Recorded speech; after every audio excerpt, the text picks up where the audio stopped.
आप सभी को राधे राधे। हिंदू मान्यताओं के अनुसार आषाढ़ मास के शुक्ल पक्ष की एकादशी तिथि को देवशयनी एकादशी व्रत होता है। इस साल देवशयनी एकादशी व्रत 20 जुलाई दिन मंगलवार को पड़ रहा है। देवशयनी एकादशी को पद्मा एकादशी और आषाढ़ी एकादशी भी कहा जाता है। मान्यता है इस दिन से चातुर्मास भी प्रारंभ हो जाता है। देवशयनी एकादशी से अगले 4 महीनों तक भगवान विष्णु जी योग निद्रा में चले जाते हैं और फिर कार्तिक मास की देव उत्थानी एकादशी को उनको जगाया जाता है, जिस कारण इन 4 महीनों में किसी भी तरह के मांगलिक कार्य नहीं किए जाते। इस दिन भगवान विष्णु की विशेष पूजा की जाती है। देवशयनी एकादशी के दिन भगवान श्री हरि की विधि सहित पूजा कर उनको पीले फूल, पीले वस्त्र, पीले फल, पीली मिठाई, पंचामृत आदि अर्पित करें।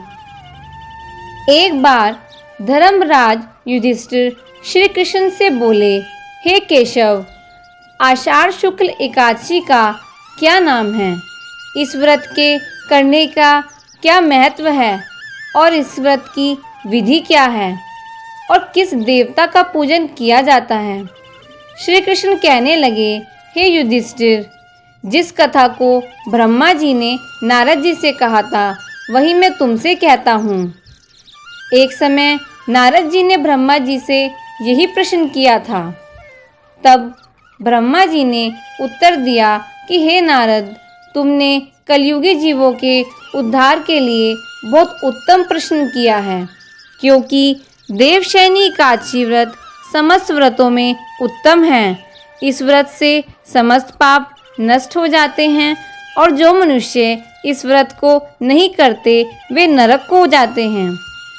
इस व्रत के करने से भगवान विष्णु जी प्रसन्न होते हैं। इस एकादशी का नाम पद्मा है। अब मैं तुमसे एक पौराणिक कथा कहता हूँ, ध्यानपूर्वक सुनो। सूर्यवंश में मानधाता नाम का एक चक्रवर्ती राजा हुआ, जो सत्यवादी और महान प्रतापी था। वह अपनी प्रजा का पुत्र की भांति पालन किया करता था।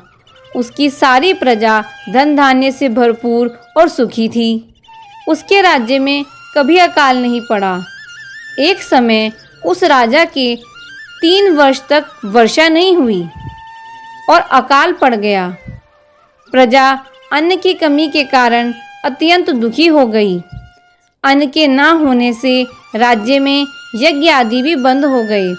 एक दिन राजा के पास प्रजा ने जाकर कहा कि हे राजन, सारी प्रजा ताही ताही कर रही है, क्योंकि समस्त विश्व की सृष्टि का कारण वर्षा ही है।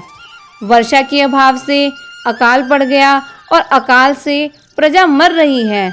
इसलिए हे राजन, ऐसा कोई उपाय बताओ जिससे प्रजा का कष्ट दूर हो सके।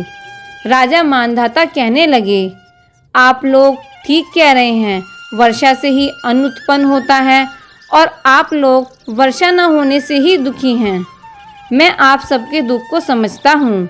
ऐसा कहकर राजा कुछ सेना को साथ लेकर जंगल की तरफ चल दिए। जब वे वन में जा रहे थे, उन्होंने अनेक ऋषियों के आश्रम में भ्रमण किया। अंत में ब्रह्मा जी के पुत्र अंगिरा ऋषि के आश्रम में पहुँचे। वहाँ राजा ने घोड़े से उतरकर अंगिरा ऋषि को प्रणाम किया। मुनि ने राजा को आशीर्वाद देकर कुशल क्षेम के पश्चात उनसे आश्रम में आने का कारण पूछा। राजा ने हाथ जोड़कर विनीत भाव से कहा, हे भगवान, सब प्रकार से धर्म पालन करने पर भी मेरे राज्य में अकाल पड़ रहा है। इससे प्रजा अत्यंत दुखी है। राजा के पापों के प्रभाव से ही प्रजा को कष्ट होता है, ऐसा शास्त्रों ने कहा है। जब मैं धर्मानुसार राज्य करता हूँ तो मेरे राज्य में अकाल कैसे पड़ गया, इसके कारण का पता मुझे अभी तक नहीं चल सका। अब मैं आपके पास इसी संदेह को दूर कराने के लिए आया हूँ। कृपा करके मेरे संदेह को दूर कीजिए। साथ ही साथ प्रजा के कष्ट को दूर करने का कोई उपाय बताइए। इतनी बात सुनकर ऋषि कहने लगे, हे राजन, यह सतयुग है, सब युगों में उत्तम। इसमें धर्म के चारों चरण सम्मिलित हैं, अर्थात इस युग में धर्म की सबसे अधिक उन्नति है। लोग ब्रह्मा की उपासना करते हैं और केवल ब्राह्मणों को ही वेद पढ़ने का अधिकार है। ब्राह्मण ही तपस्या करने का अधिकारी है। परंतु आपके राज्य में एक शूद्र तपस्या कर रहा है। इसी दोष के कारण आपके राज्य में वर्षा नहीं हो रही।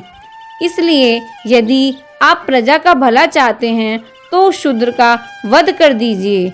इस पर राजा कहने लगे कि हे महाराज, मैं उस निरपराध तपस्या करने वाले शूद्र का वध किस तरह कर सकता हूँ?